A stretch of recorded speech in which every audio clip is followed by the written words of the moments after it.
Tejo pressed his face against the small window of the transport ship. Stars moved past like tiny diamonds on black silk. He had never seen so many stars before. Back home in Seoul, the city lights made it hard to see even the moon clearly. But out here in space, the universe showed all its beauty. The transport ship was taking him to Kepler Station Academy. It was the biggest school in known space. Students came from 50 different planets to study there. Tejo was one of only 3 humans who had been accepted this year. His parents were very proud but also worried. Earth was still new to the galactic community. Most aliens had never met a human before. "Attention passengers," came a voice over the speakers. "We will arrive at Kepler Station in 15 minutes.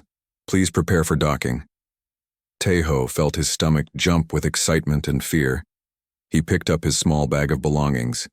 Everything he owned fit in one bag. His grandmother's old photo was tucked safely inside, along with some Korean snacks his mother had packed. She said the station food might taste strange. The academy appeared outside his window like a small city floating in space. It had dozens of towers connected by bridges. Lights twinkled from thousands of windows. Ships came and went like busy bees around a hive. Tejo had never seen anything so amazing. The docking process took several minutes. When the doors finally opened, Tejo stepped into a world unlike anything he had imagined. The station's main hall was enormous. The ceiling was so high he could barely see it. Hundreds of different creatures moved around, talking in languages he had never heard. A tall being with blue skin and 4 arms approached him. She wore a uniform with the Academy's symbol on it. "You must be Lee Tae-ho from Earth," she said in perfect Korean. Her voice had a musical quality to it. "I am Assistant Director Velsara.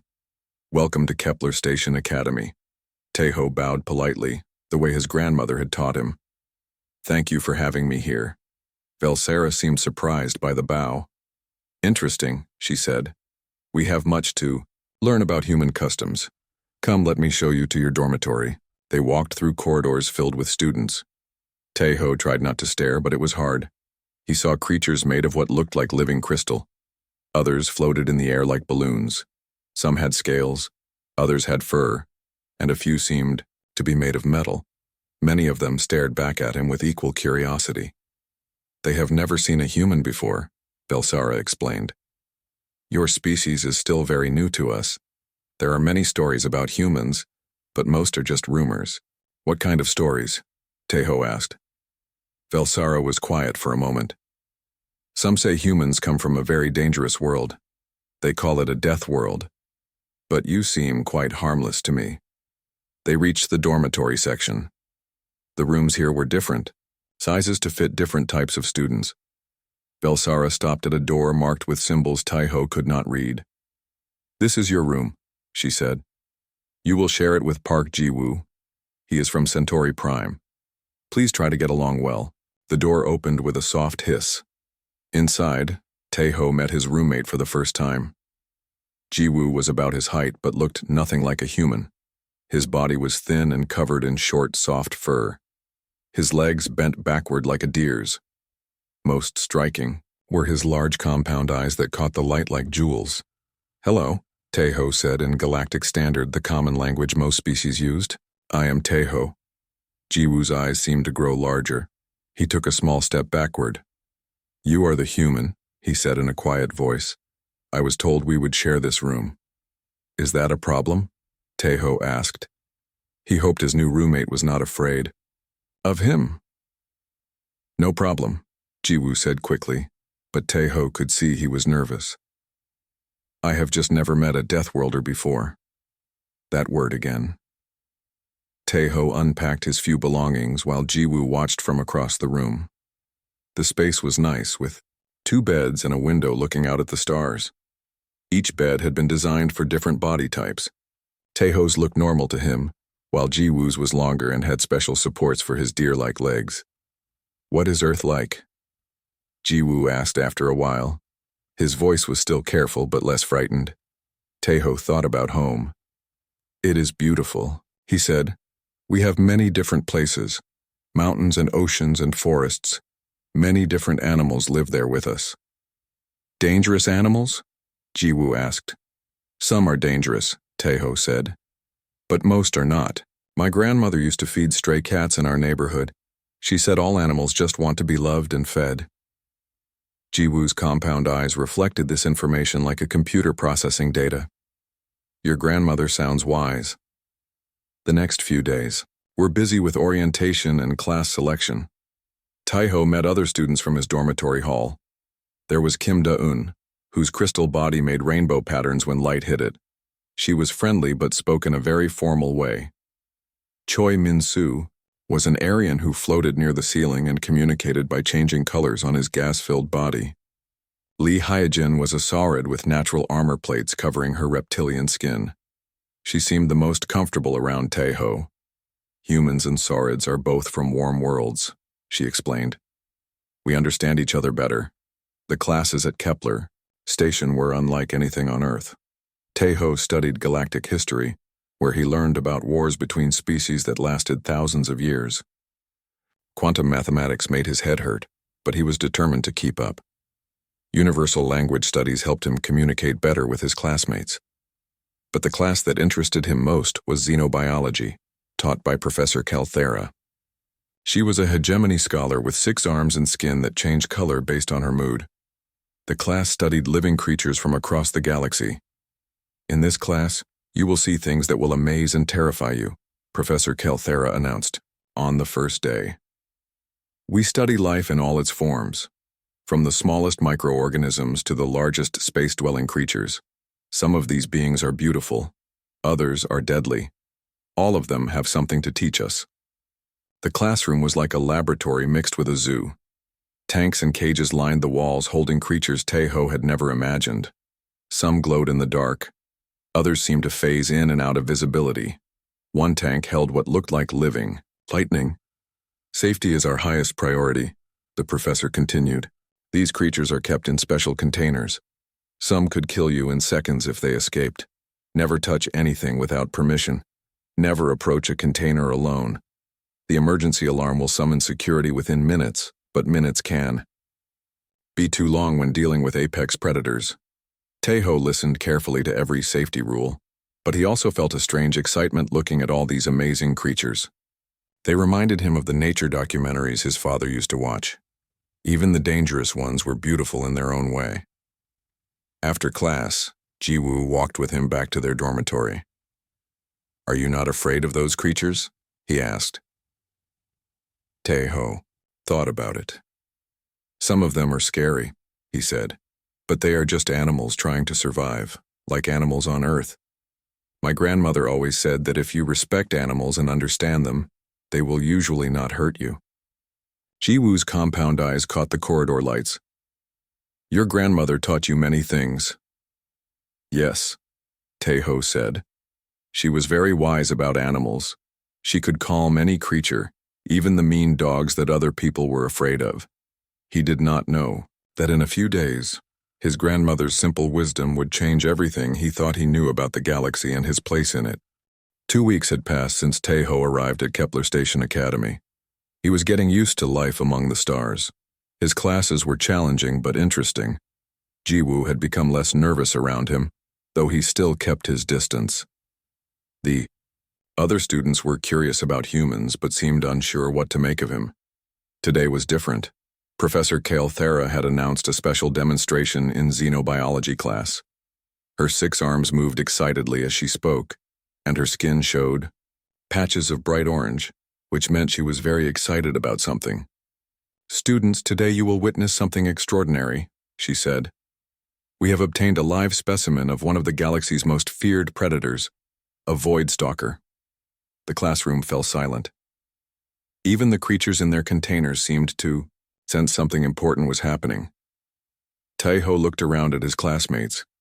Da-eun's crystal body had stopped making its usual rainbow patterns. Min-soo had deflated slightly, floating closer to the floor.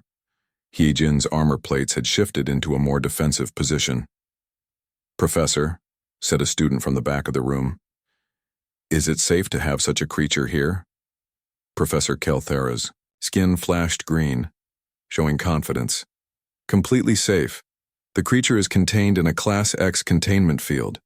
This is the strongest force field technology we have. Nothing has ever broken through a Class X field. The Void Stalker cannot hurt anyone. She pressed a button on her desk and a large container rose from the floor. It was about the size of a small room, surrounded by a shimmering energy barrier. Inside, something moved in the shadows. Taeho could barely make out a shape in the darkness. Void Stalkers are apex predators from the dark matter nebulae, Professor Kelthera explained. They hunt in the empty spaces between stars. They can phase partially out of normal space, making them nearly invisible to most sensors. They are 8 feet tall, with claws that can tear through starship hulls. The creature moved again, and for a moment, Taeho saw it clearly. It was like a nightmare made real. Its body was sleek and powerful, covered in dark chitinous armor. Long claws extended from its hands. Its head was angular, with what might have been eyes that glowed faintly in the darkness. When it moved, it seemed to blur at the edges as if it was not entirely there. No species has ever successfully domesticated a Void Stalker, the professor continued. They are pure hunters. Their brains are designed only for killing and eating. They feel no emotions except hunger and the joy of the hunt. They cannot be reasoned with or trained. They are perfect killing machines created by millions of years of evolution. Jiwoo had moved closer to Taeho, seeking comfort from his roommate, despite his usual nervousness around humans. "This is terrifying," he whispered. "Why do we need to study such creatures?" "Knowledge," Professor Kelthera said, having overheard. "Understanding predators helps us protect ourselves from them. It also helps us understand how life develops in extreme environments." The Void Stalker pressed against the energy barrier. The field sparked where it touched but held firm. The creature seemed to be testing the strength of its prison. Its movements were fluid and graceful, like a deadly dancer. "Notice how it moves," the professor said. "Every motion is calculated for maximum efficiency. It wastes no energy. When it phases partially out of normal space, it becomes nearly invisible. Watch." The creature seemed to fade, becoming translucent. Taeho could still see its outline, but it was like looking through thick glass. Several students gasped in fear and amazement. "Incredible," breathed Da-eun. Her crystal body was now flashing nervous yellow colors. Professor Kelthara moved closer, to the containment field. "The energy barrier is tuned to work even when the creature is phased. It cannot escape no matter what form it takes." As if responding to her words, the Void Stalker became solid again and struck the barrier with one clawed hand. The energy field flared bright blue but held. The professor's skin showed calm green patches. "Perfectly safe," she said. "Now, let us observe its hunting behavior." She activated a small robot inside the container. The metal device began moving around the small space. Immediately, the Void Stalker's attention locked onto it. Its head tilted, tracking the robot's movement. Then it struck. The attack was faster than Taeho's eyes could follow. One moment, the robot was moving across the floor. The next, it was in pieces. The Void Stalker had moved like lightning, its claws tearing through metal as if it was paper. "Amazing. Speed and precision," Professor Kelthera noted, making recordings. The attack lasted less than half a second. Taeho found himself leaning forward, studying the creature more closely. There was something about it that reminded him of animals from Earth. The way it held its head, the way it moved. It was like a cat hunting, but bigger and more dangerous. "Professor," he said, raising his hand, "does it ever show any behaviors besides hunting?" "No," she replied firmly. "Void Stalkers have been studied for centuries. They show no social behaviors, no curiosity about anything except potential prey. They are singular in purpose." But as Taeho watched, he thought he saw something else. When the creature was not actively hunting the robot pieces, it seemed almost restless. It paced around its small prison like the tigers he had seen in zoos, back on Earth. There was something sad about its movements. The demonstration continued for another hour. Professor Kelthara showed them how the creature could climb walls and even hang from the ceiling. Its claws could grip any surface. When it phased, it could pass through solid matter, but the energy barrier stopped it completely. The containment system has multiple backups, she explained. If one system fails, others take over immediately. The chance of failure is less than 1 in a billion. As she spoke these words, warning lights began flashing throughout the academy. An automated voice filled the corridors outside their classroom. Attention all students and faculty. We are experiencing a cascade power failure in Section C. All non-essential systems are being shut down to preserve life support. This is not a drill. Professor Kelthara's skin flashed orange with alarm. She quickly checked her control panel. The readings showed that power to their section was fluctuating wildly. The massive academy required enormous amounts of energy to operate, and sometimes the power grid had problems. Everyone remain calm, she announced. The containment field has backup power systems. There is no danger. But even as she spoke, the lights in their classroom dimmed. The energy barrier around the Void Stalker flickered for just a moment before stabilizing. The creature immediately noticed, pressing against the field where it had weakened. Professor? Da-Yun said nervously. Perhaps we should evacuate until the power is stable again. Nonsense, Professor Kelthara replied, though her skin was now showing worried yellow patches. The backups will hold. We are perfectly safe. The power fluctuated again. This time the containment field flickered for a full 3 seconds. In that brief moment, the barrier disappeared completely. The Void Stalker paused as if it could not believe what had happened. Then it stepped forward, out of its prison, into the classroom full of terrified students.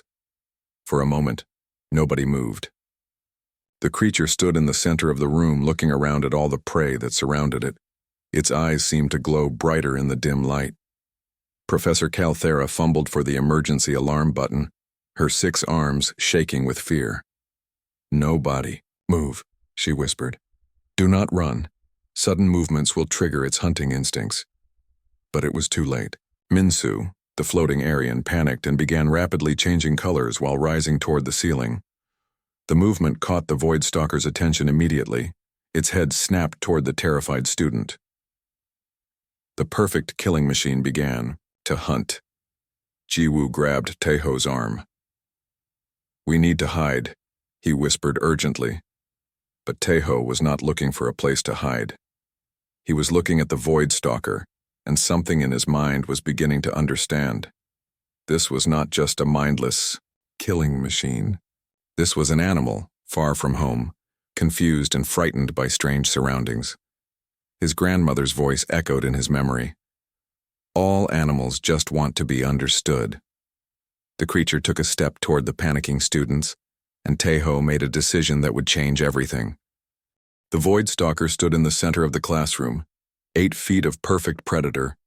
Its glowing eyes tracked the panicked movements of the students. Minsu was spinning near the ceiling, his colors flashing in distress. Da-Yun had pressed herself against the wall, her crystal body reflecting the emergency lights in sharp, frightened patterns. Hyojin's armor plates had locked into full defensive mode.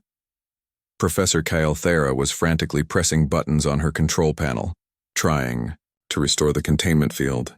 Her 6 arms moved in desperate patterns, and her skin flashed between orange alarm and yellow fear. Security is on the way, she whispered. Just stay still. Do not provoke it. Jiwoo had grabbed Taeho's arm and was pulling him toward an overturned desk. Hide with me, he begged. It will kill us all. But Taeho was not moving toward safety. Instead, he was studying the creature with calm, steady eyes. The Void Stalker had gone completely still, like a cat preparing to pounce. Its attention was focused on Minsu, who was still changing colors rapidly near the ceiling.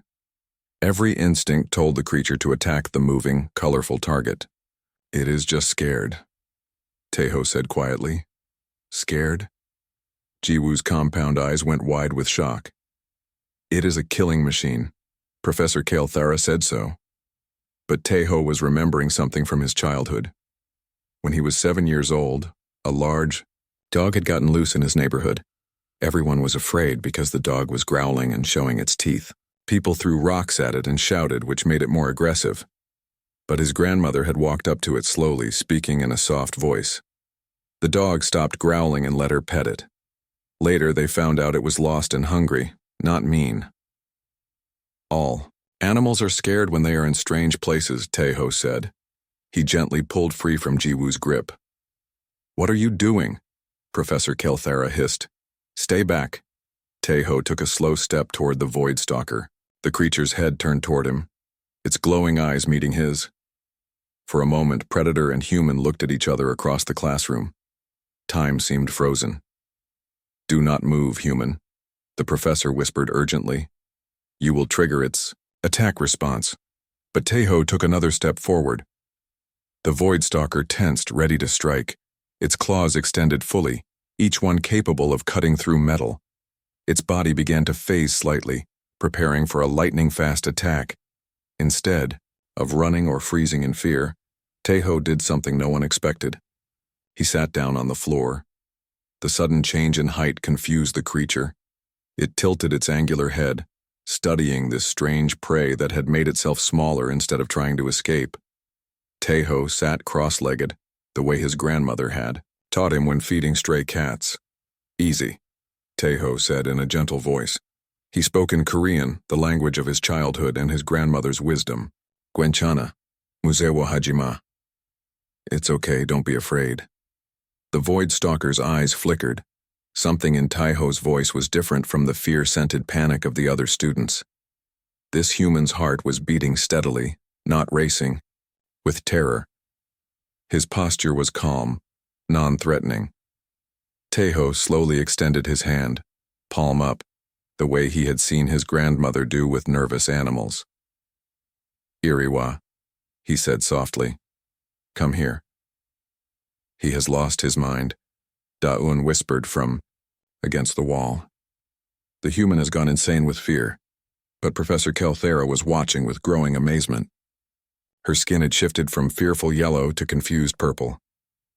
This is impossible, she breathed. Void Stalkers do not respond to social cues. They have no pack instincts. The creature took a step closer to Taeho. Its claws retracted slightly. The glow in its eyes seemed less fierce, more curious. It was still dangerous, still a predator, but something had changed in its behavior. Taeho made a soft clicking sound with his tongue, the same sound his grandmother had used to call cats. Cheoncheoni, he murmured. Slowly. The Void Stalker's head tilted further. In all its existence in the dark spaces between stars, it had never heard sounds like these. The clicking was not threatening or demanding. It was inviting. I do not believe what I am seeing, Professor Kelthera whispered. Her recording equipment was capturing everything, but she wondered if anyone would believe it. The creature moved closer, now only a few feet from Taeho. Up close, the human could see more details of its anatomy.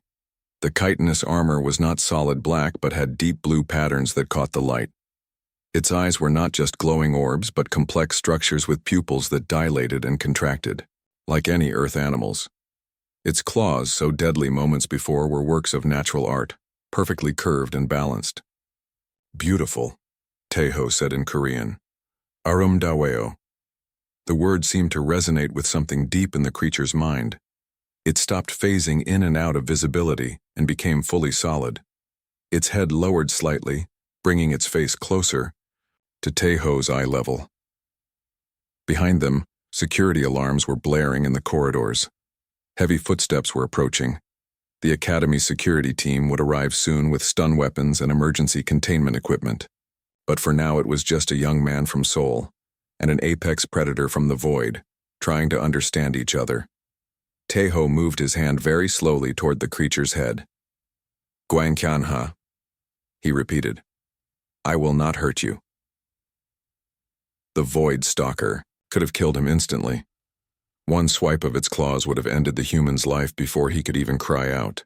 Instead, it did something that no scientist had ever recorded, something that contradicted everything known about its species.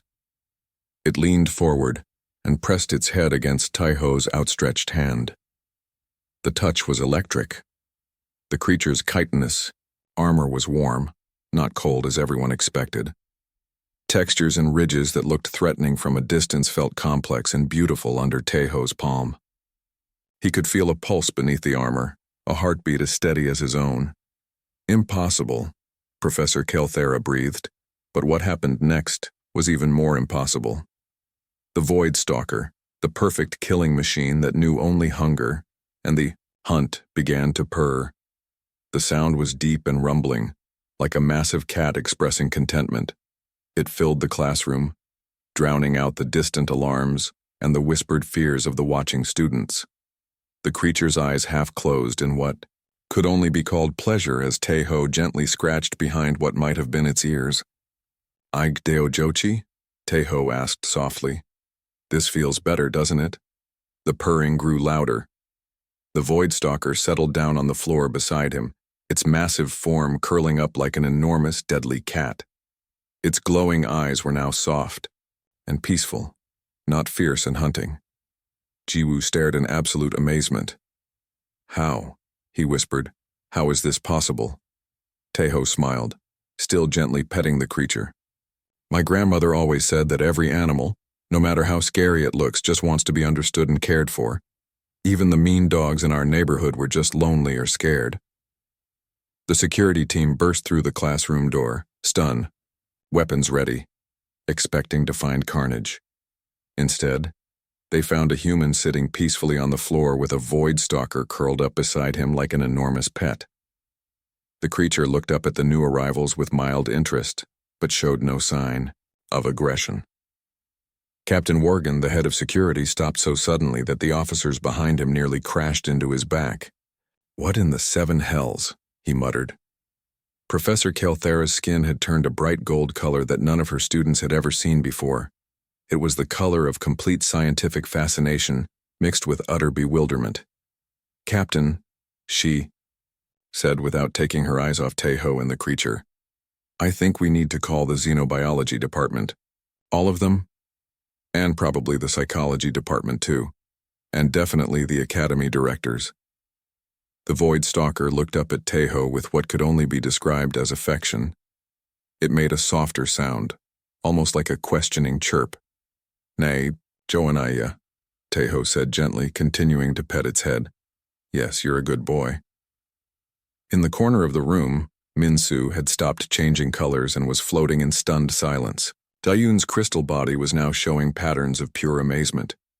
Heejin had unlocked her armor plates and was staring with her mouth open. "How did he know?" she whispered. "How did a human know how to calm a Void Stalker?" Professor Kelthera was already thinking about the implications. If humans could communicate with creatures that were supposed to be impossible to tame, what did that mean for everything they thought they knew about predators and prey, about intelligence and instinct? "I think," she said slowly, "we are about to learn that we understand much less about the galaxy than we thought we did." Within hours, half the academy staff had crowded into the xenobiology classroom. Directors, professors, security chiefs, and medical officers all stared at the impossible sight. Teho still sat on the floor, gently petting the Void Stalker, which remained curled up beside him like a content pet. The creature's purring had become a constant soothing rumble that filled the room. Dr. Yoon Seora, the Academy's chief xenopsychologist, knelt carefully a few feet away from the pair. She was a Terran-born human like Taiho, but she had spent most of her life studying alien minds. Her equipment showed readings that made no sense according to everything she knew about Void Stalker psychology. "The creature's brain patterns have completely changed," she reported to the assembled faculty. When it was contained, its neural activity showed typical predator responses: hunting algorithms, territorial assessment, prey evaluation. Now the patterns look like a domestic animal experiencing contentment. Academy Director Keth Moran, an ancient being whose species had been studying xenobiology for thousands of years, shook his massive head. "Void Stalkers have no capacity for contentment. They are apex predators. They know only hunger and the hunt." "That is what we believed," Dr. Yoon said carefully. "But the evidence suggests we were wrong." Professor Kelthera had been recording everything since the moment Teho first approached the creature. Her 6 arms operated multiple devices at once, capturing video, audio, neural scans, and chemical analysis of the air around them. "Look at these pheromone readings," she said excitedly. The creature is releasing chemicals associated with relaxation and social bonding. We did not even know void stalkers could produce such chemicals. Captain Worgen kept his security team ready, but even he had to admit the situation seemed stable. How long can the human maintain this? Whatever this is, I do not know. Taeho answered honestly, still speaking softly to avoid startling his new friend. But it does not feel difficult. It is like petting any animal that wants attention. Any animal? Dr. Yoon leaned forward with intense interest. Tell me about animals on Earth. How do humans interact with predators? Taeho thought about how to explain something that seemed natural to him but was apparently amazing to everyone else. On Earth, humans live with many predators. Dogs were once wolves, but now they are our companions. Cats were wild hunters, but now they sit in our laps. Horses were prey animals that could kick us to death, but we learned to work together. Domestication, Dr. Yoon breathed. But domestication takes thousands of generations of selective breeding. Not always, Taeho said. He remembered stories his grandmother had told him. Sometimes it just takes understanding. My grandmother could calm any animal. She said it was about listening to what they really needed, not what they appeared to want. Director Kethmoran moved closer, his ancient eyes studying the Void Stalker with new interest. What do you think this creature needs? Taeho looked down at the massive predator which had closed its eyes and was purring even more loudly. I think it is lonely, he said simply. In the dark between stars it must be very lonely. The assembled scientists exchanged glances. Loneliness was not a concept they had ever associated with void stalkers. These creatures were thought to be solitary by nature, incapable of social bonds. Dr. Yoon activated her portable interview equipment. Taeho, I need to understand how you knew to approach the creature this way. What made you think it would work? My grandmother, Taeho said without hesitation. She taught me that scared animals often look angry or dangerous, but underneath, they just want safety and companionship. When I saw the void stalker pacing in its cage, it reminded me of animals in the Seoul Zoo. They always looked sad, even the dangerous ones. But void stalkers are not Earth animals, Professor Kalthera pointed out. How did you know the same principles would apply? Taeho was quiet for a moment, trying to put his thoughts into words. All living things want to survive and be safe. Maybe the ways they show it are different, but the feelings underneath are similar. This one, he gently scratched behind the creature's head. It stopped being aggressive as soon as it realized I was not trying to hurt it or trap it. Dr. Yoon was furiously taking notes.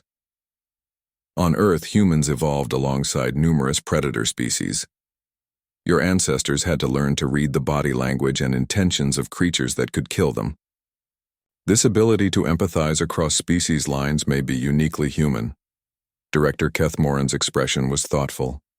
Most galactic species evolved as either predators or prey, with clear distinctions. Humans seem to have evolved as both, and as mediators between the two. There is more, Dr. Yoon continued. Humans are one of the few species known to form pack bonds with creatures outside their own kind. Most species only cooperate within their own genetic groups. The void stalker opened its eyes and looked up at Taeho. It made a soft sound, almost like a question. Taeho smiled and continued petting it. What is it saying? Professor Kalthera asked eagerly. I think it wants to know if I am going to stay, Taeho said. Animals get nervous when their companions might leave. Companion? Director Kethmoran's voice rose with surprise. It thinks of you as a companion? Dr. Yoon's equipment beeped. With new readings.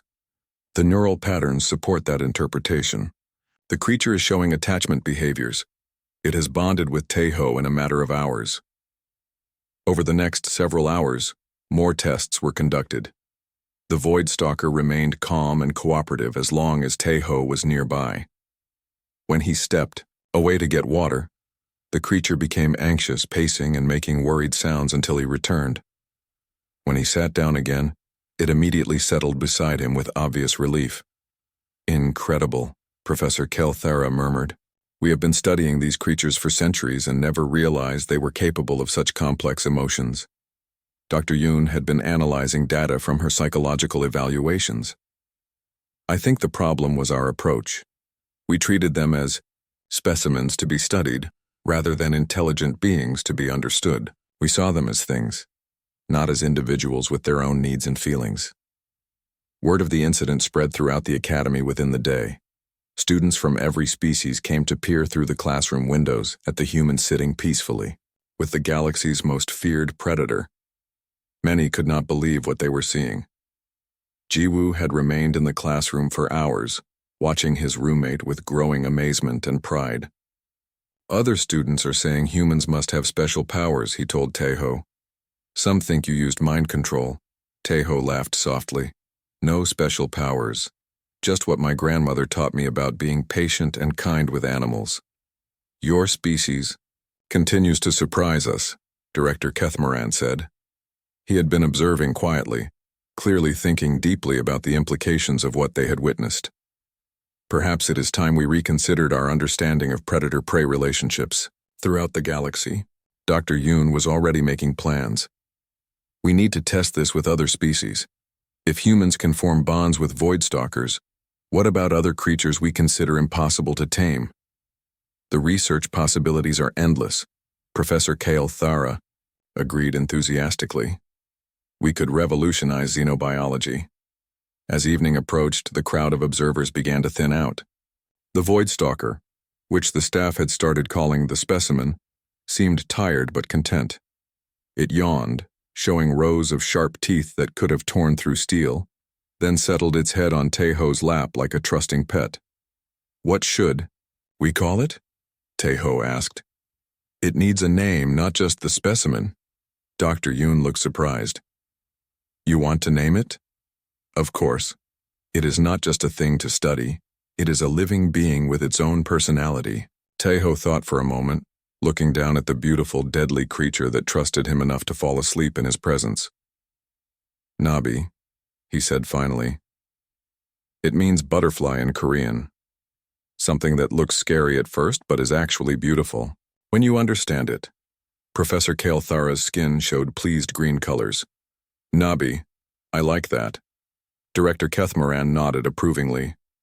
It is settled then, and Taeho, I believe your unique abilities could be of great value to our research. Would you be interested in working with our xenobiology department? Taeho looked down at Nabi, sleeping peacefully in his lap, then up at all the scientists, who were watching him with such hope and curiosity. He thought about his grandmother and how proud she would be to know her simple wisdom about animals was helping beings from across the galaxy understand each other better. Yes, he said with a smile. I think my grandmother would like that very much.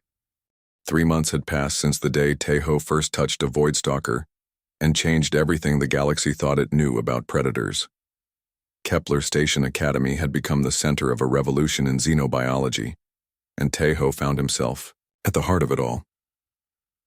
The Interspecies Behavioral Research Lab had been established in what used to be an unused storage bay. Now it was a sprawling complex of specially designed habitats, observation areas, and research facilities.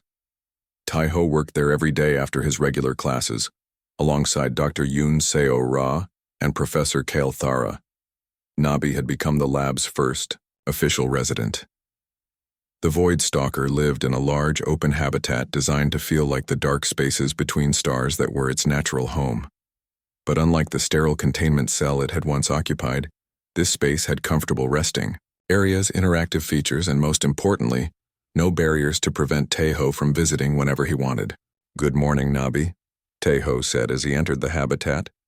The creature immediately bounded over to him, its massive form moving with the grace of a dancer. It nuzzled against him like an enormous cat, purring so loudly that the sound echoed through the chamber. Annyeong, Chinguya, Taeho said warmly, scratching behind Nabi's head where it liked best. Hello, my friend. Dr. Yoon watched from the observation deck, still amazed by the bond between human and voidstalker. Neural scans show that both Taeho and Nabi experience the same brain chemical releases that humans show when bonding with pets.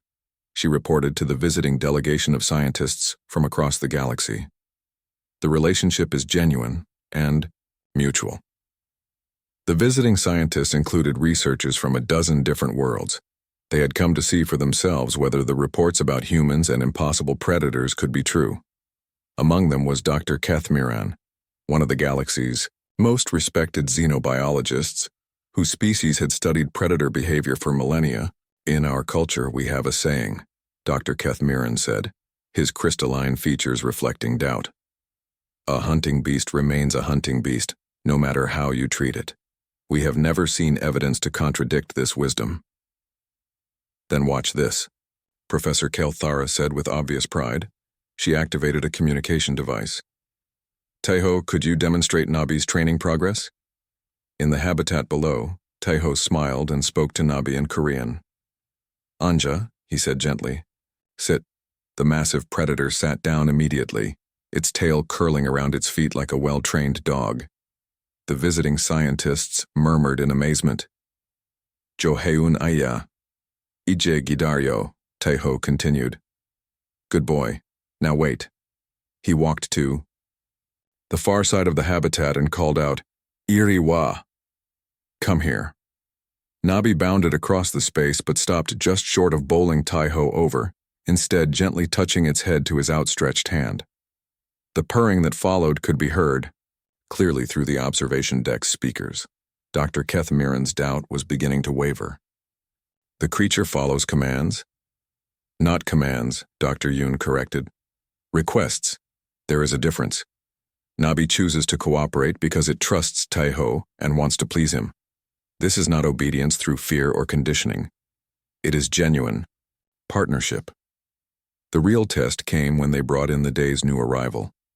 Another transport had delivered a creature that had been terrorizing shipping lanes near the Vega system, a plasma phoenix. The bird-like being was 12 feet tall with wings that generated temperatures hot enough to melt steel. Its feathers were actually controlled plasma that could burn through most known materials. No one has ever successfully approached a plasma phoenix, Professor Kelthara explained as they watched the magnificent creature pace in its specially shielded habitat. "They are pure energy-made flesh. They attack anything that comes near them." The phoenix's feathers flared bright white. As it sensed the observers watching, waves of heat distorted the air around it and its cry sounded like a solar storm.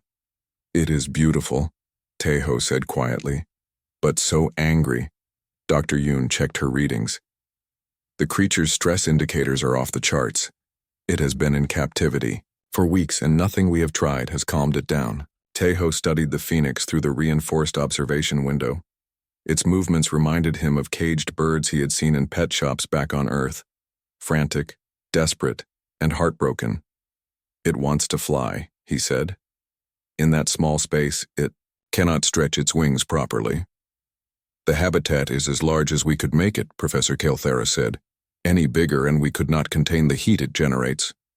"May I try?" Taiho asked. The visiting scientists exchanged uncertain glances. Dr. Kethmiran spoke for many of them when he said, "Young human, a plasma phoenix could incinerate you in seconds. Even if your methods work with one species, that does not mean they will work with all predators." But Director Kethmiran, who had been quietly observing, stepped forward. 3 months ago, I would have agreed with Dr. Kethmiran.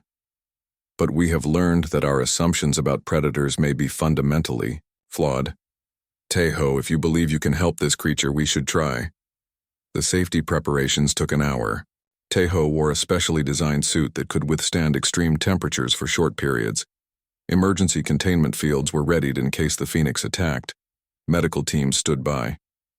When Taiho entered the phoenix's habitat, the creature immediately turned toward him. Its plasma feathers flared to maximum intensity, and the temperature in the chamber soared. Warning alarms sounded as the heat exceeded safe levels, but Taiho did not back away. Instead, he sat down on the floor, just as he had with Nabi months earlier. He began to hum an old Korean lullaby his grandmother had sung to him when he was small, a bandle, half-moon. The phoenix cocked its magnificent head, listening to the strange, gentle sound. Slowly, very slowly, its feathers began to dim from white-hot to orange to red. The temperature in the chamber dropped to merely uncomfortable instead of lethal. Tejo continued humming, his voice steady and calm. He made no sudden movements, showed no fear, offered no threats. He simply sat and sang to a lonely creature that was far from home. After 20 minutes, the phoenix took a tentative step toward him. Its feathers were now a soft golden color that was beautiful rather than terrifying. When it was close enough, Tejo very carefully extended his hand. The phoenix touched its beak to his palm, and instead of burning him, its plasma feathers generated only gentle warmth, like sitting near a fireplace on a cold day. Impossible, Dr. Kethmiran breathed from the observation deck. Absolutely impossible. Over the following weeks, more creatures arrived at the lab. A pack of nebula wolves, void-dwelling hunters that were supposed to be untamable pack predators, followed Tejo around the lab like devoted dogs after he spent time learning their howling language. Crystal mites that devoured starships became docile when he sang to them. A shadow mantis that could phase through solid matter curled up in his lap like a cat when he pet it gently. Each success drew more attention. Scientists from across the galaxy came to study Tejo's methods. Universities began recruiting humans for their xenobiology programs. Earth, once dismissed as a dangerous backwater world, was now seen as the source of beings who could bridge gaps between species that had seemed impossible to cross. The breakthrough came when Dr. Yoon published her comprehensive study of human evolutionary psychology. Humans evolved as persistence hunters on a world filled with diverse predators, she explained to a galactic conference. But more importantly, they evolved the ability to form pack bonds with other species. They domesticated wolves, horses, cats, birds, creatures that were either predators or prey, turning them into companions and partners. Other galactic species tend to be either predator or prey, with clear distinctions and limited cross-species empathy. Humans are different. They can understand and communicate with both types because they have been both types throughout their evolution. The implications were revolutionary. Suddenly, creatures that had been seen as mindless killing machines were recognized as intelligent beings with complex emotional needs. The galaxy's approach to dangerous wildlife shifted from containment and destruction to understanding and cooperation. Tejo became a celebrity, but he preferred to spend his time in the lab with his growing collection of formerly untamable companions. Nabi remained his closest friend, but the phoenix, now named Sol for its brilliant golden feathers, often perched nearby while he worked. The nebula wolf pack had accepted him as their leader, and even the tiny crystal mites would cluster around him when he entered their habitat. "How does it feel?" Jiwoo asked one evening as they sat in their dormitory, "to have changed how the entire galaxy thinks about predators?" Tejo looked out their window at the stars, thinking about his grandmother and the stray cats she used to feed in Seoul. "I think she always knew that every creature, no matter how scary it looks, just wants to be understood and loved. I just had to help the galaxy learn what she already knew." His communicator chimed with another message from a university offering him a research position, but Tejo set it aside. Tomorrow they were expecting a new arrival, something called a quantum dragon that existed in multiple dimensions simultaneously. The other scientists were terrified of it, but Tejo was already wondering what songs it might like to hear. Outside their window, a transport ship was approaching the station, carrying beings from a dozen worlds who had come to